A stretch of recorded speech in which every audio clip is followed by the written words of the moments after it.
Justin from Jumprope, and in today's video, we're going to be talking all about how to find your audience.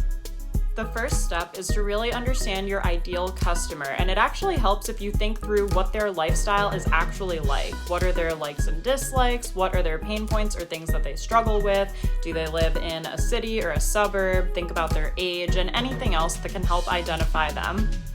The second step is to really understand your value and your unique offering and be able to communicate that clearly to your ideal audience. There's actually a statistic in marketing called the rule of 7, so it sometimes takes actually 7 times for someone to see something before they take action on it. So think about 7 different ways that you can communicate your message to your ideal customer, and you can turn those into content pieces.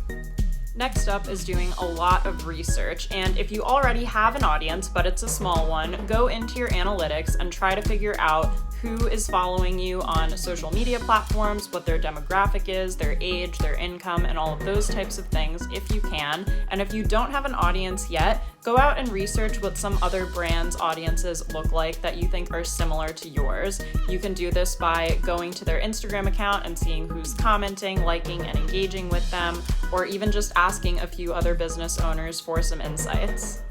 Above all else, remember that if you're trying to serve everybody, you end up serving nobody. So focus in on your ideal customer and target audience and really focus on delivering value to that customer and client.